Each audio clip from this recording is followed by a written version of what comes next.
Vajiraman Ravi has been still there even during my mains preparation, during both my attempts 2023-24. I started my preparation in 2018 here as a foundation batch student, and finally I'm again back here 6 years later.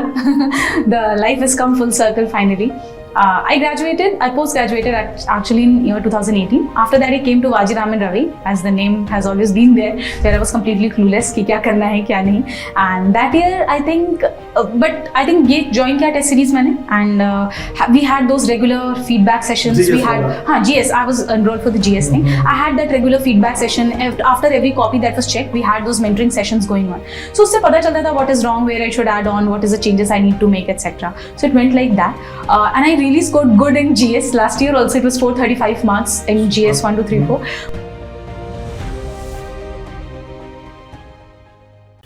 Hello everyone, मेरा नाम दिशांत निस्सर है और UPSC civil services की जो reserve list आती है उसमें जो है मैंने अपना नाम पाया है और मेरा सिलेक्शन हुआ है।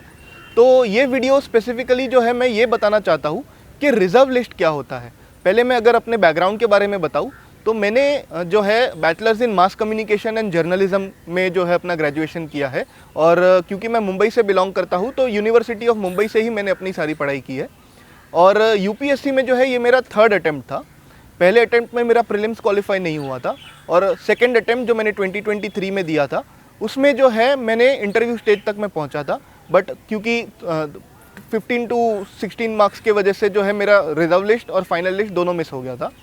थर्ड अटेम्प्ट जो है ये 2024 वाला अटेम्प्ट, उसमें जो है मेरा फाइनल सिलेक्शन 8 मार्क्स से रुका था, और उसके वजह से जो है आज जो ये रिजर्व लिस्ट आई है उसमें मैंने अपना नाम पाया है।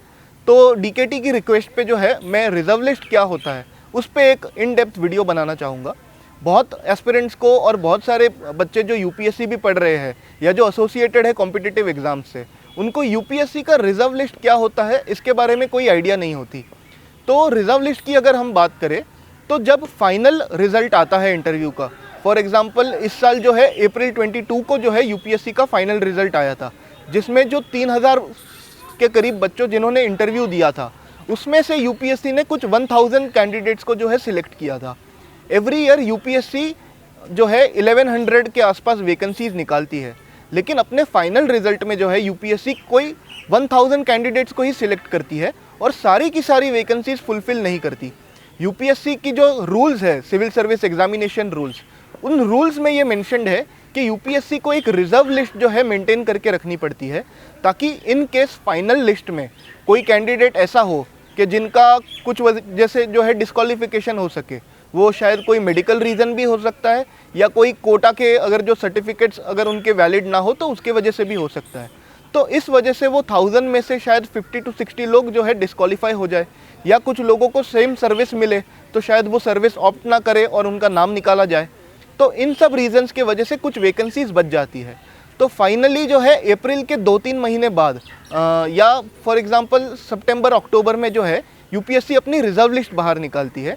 ये जो है डीओपीटी रेकमेंड करती है कि आप और कैंडिडेट्स हमें सजेस्ट कीजिए जो मेरिट में जो है नीचे थे, जहाँ पे कट ऑफ मार्क्स थी।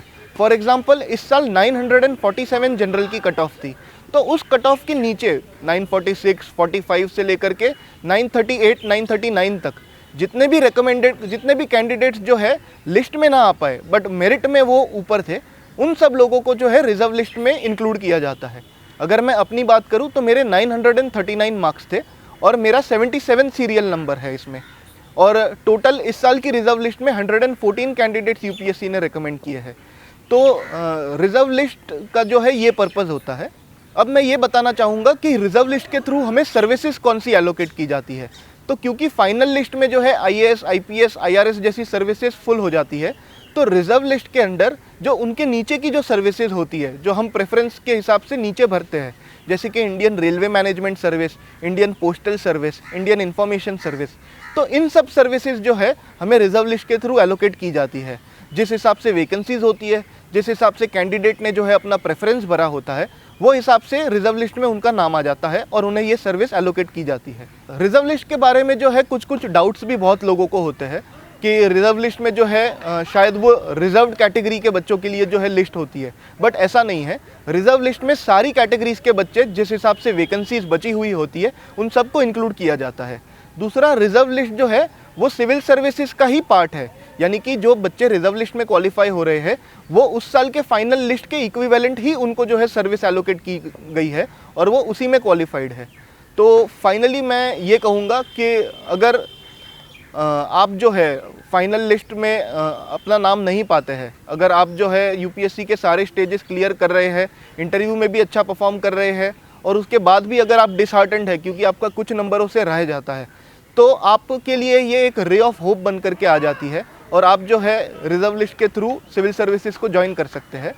एक एडवाइस मैंने जो फॉलो की थी और जो मुझे बहुत हेल्प की, कि रिजर्व लिस्ट में अगर हमें लगता है बहुत बार जो है हम बहुत क्लोज होते हैं, फॉर एग्जांपल 939 या 940 मार्क्स, जो 5 या 6 नंबर कम है, लेकिन हर एक मार्क पे जो है 10 से 15 कैंडिडेट्स होते हैं, तो शायद इतना क्लोज होने पे रिजर्व लिस्ट में आ भी सकता है और नहीं भी आ सकता है।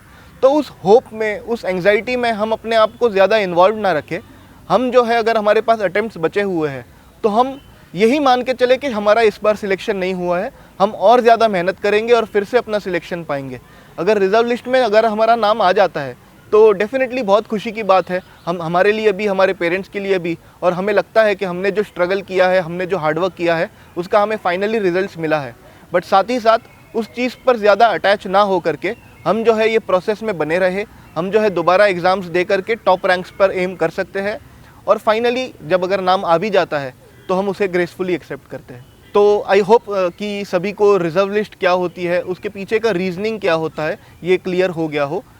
रिजर्व लिस्ट एक बहुत अच्छा रे ऑफ होप होता है उनके लिए जो फाइनल लिस्ट में नहीं आते हैं। तो आई थैंक डीकेटी कि उन्होंने ये अपॉर्चुनिटी दी जिसके थ्रू हम इन सब चीज़ों के बारे में बात कर सके और थोड़ा सा क्लैरिटी ऑफ थॉट ले सके। Thank you very much.